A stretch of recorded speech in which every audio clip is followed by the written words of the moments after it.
بسم الله الرحمن الرحیم.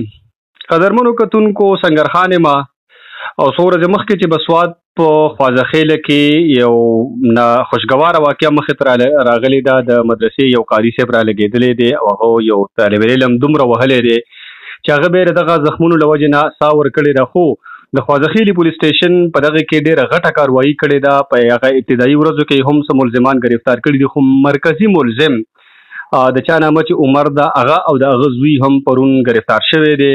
دا وخت ما سره د خوازخیلي پولیس سټیشن انویسټیګیشن افسر عبدالودود خان د ټلیفون په لاین باندې موجود دی. باقي تفصیل د هغوی نه اورو. عبدالودود خان السلام علیکم. وعلیکم السلام جی، څنګه له تاسو خیر جی؟ د الله کرم دی. عبدالودود خان د ټولو نه بل خو راته دا ووایي چې ملزم هم ګرفتار د چېرته نه کو؟ ملزم جی دا د فرار کېدو داسې دی ډېر طرف ته او په دې بره ځنګلو کې چې دی موږ ګرفتار کړی دی د دیر په باونډري باندې. ښه دی دیر ته وړېدو او بیا ښه ده راته ووایي چې د ده نه مخکې خو چې کوم ملزمان ګرفتار شوي دي دا هم ورسره بل ملزم شو. ټوټل تاسو سره د ملزمانو تعداد څومره شو دې کیس کې؟ زموږ سره جي ټوټل تعداد چې شو جي دا 12 شو.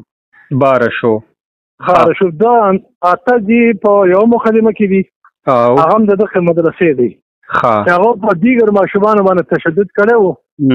د هغو خلاف پراپر مقدمه رجسټر شوې، په هغې کې 8 کسان جیل ته تللي دي. 4 ملزمان زموږ سره په دې مقدمه کې چارج دي. هغې کې 2 پیرانه جیل ته تللي دي او 2 دا ګرفتار شوي دي. ښه ده راته ووایي چې ویلی کېږي دا چې دا اخري چې کومه تاسو ګرفتاري کړې دا مرکزي ملزمان دي. دا مرکزي ملزمان څنګه دي؟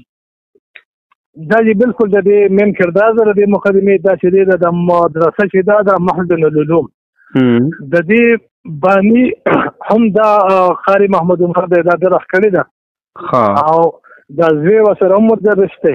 د دې محتمیم او د دې ټول مین کردار د دې 2 کسانو دی ورسره به شمول د نورو 2. دې واقع په باره کې ما څه انټرویوز کړي وو نو هغوی وی چېرې دا ماشوم دوی په 3 کسه باندې وهلی دی. ستاسو انویسټیګیشن څه دی؟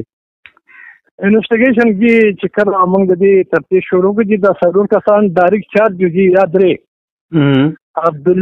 عبدالله محمد عمر او احسان الله دا دي ډایرکټ چارج شو. کله چې کله موږ د موقع نشاندهي موږ کې غوا چې شمدید کړی دی چې هغه د دیر طالب علم دی ذکر الله نومي دی چې هغه مختلف چینل له انټرویو مور کړی دا هغه چې کله دا هغه په نشاندهي موږ مخه جوړول هغه چې پیله گزار په د باندې مور بختیامین کړی دی او برانډه کې نو دا هغه وجه نه دا هغه په نشاندهي باندې په دې کې بیا بختیامین ملزم موږ چارج کړی دی. د بختیامین نه پس بیا چا گزار کړی؟ بختیامین پیله گزار په دې ماشوم باندې کړی دی په برانډه کې.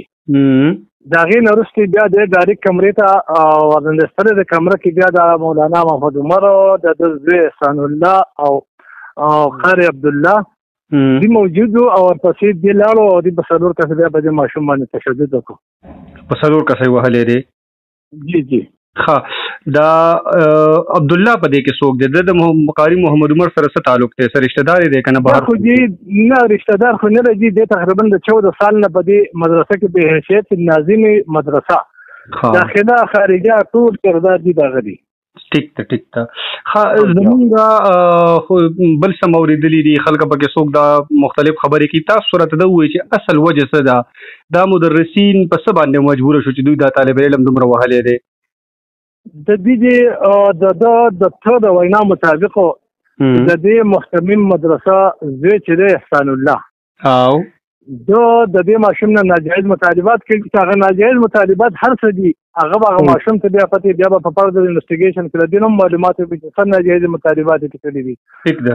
د دې وجه دا ماشوم د مدرسې نه راته دې ترې وتوي چې را ته نه نظری دا ته مدرسې ته زی دې نه راته دې ترې په خپل راوستو او دې محتمم محمد عمر او دې عبدالله او دې دیگر اساتذه ته دا حواله کړ چې را دا ماشوم دی دیو ته معذرت هم کړی دی چې را کدي څه شي انتظار به داسې نه کیږي.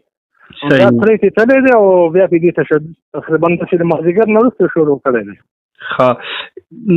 سوال دا کوم چې هغه خو د تر ورژن دی یو بل پارټي دا تاسو انویسټیګیشن څه دی مقاری محمد عمر چې تاسو انویسټیګیټ کو دا غزوی چې تاسو انویسټیګیټ کو هغه د تاسو چې مونږ ولې داسې وکړل هغه خو جلا انویسټیګیشن جاری دی نن ما کوټ ته پیښ کړو هغه دا دیګا ډېر ټایم کې گرفتار شوی دی او ډېر دغه نو دا انویسټیګیشن جاری دی چې دا غوښه انویسټیګیشن چې ان شاء الله نو دا مناسب بجا چې صحیح هغه به کو دا غوډه جاری دی خلافل او دی او ته موږ د وزارت پرېمان کسټډي راغسته دا وی پراپر انویسټیګیشن وشي چې څنګه اصل وجهات هغه به موږ در مخې دراشي.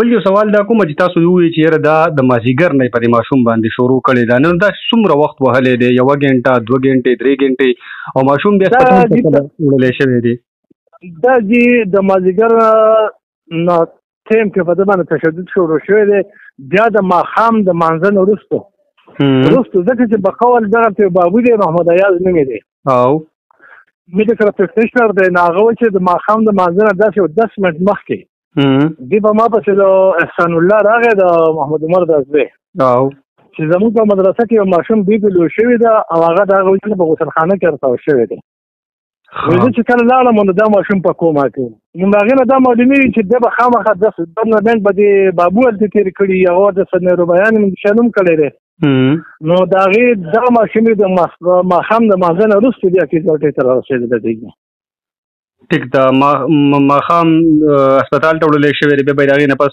ساه ورکړي وروستي ټایم کې او بلکل جی بیا لکه دی د کومه په حالت کې راوړی شوی دی که نه جي ټیک ده جی بل یو سوال دا کوم چې په دغه ځای کې چونکې په دغه ځای کې نه بلکې چې چا دا پیغام اورېدل نه هغوی د غم او د غصې اظهار کړی دی پولیسو دغه ځای کې مدرسه بند کړې ده سیل کړې ده مدرسه کې اوس هم سبقونه جاري دي نه جی مدرسه سیل ده جی مدرسه سیل ده او هغه د مقامي پولیسو په استدا باندې ایس ایس اف خیر سیل کړې ده په دستور سیل ده جی ټیک ده محمد عبدالودود صاحب اخري سوال درنه دا کوم چې په دې کیس کې د خاص طور تاسو کله چې د اخري گرفتاری وکړله نو څه دباو در باندې کم سیاسي دباو کم د معاشرې له سایډ نه د چا د طرفه کم یا انډیویجوال یا ګروپس له طرفه څه دباو د باندې شته چې ولې همداسې گرفتاری کوي په موږ باندې جی په موږ باندې هېڅ قسم دباو نشته پبلک او زموږ میډیا والا دې ټول دي زموږ د خواجه خیر کارکردګي اپریشیټ کړې ده او موږ له دا درا کړی دی موږ باندې هېڅ قسم د ادارو د طرفه یا د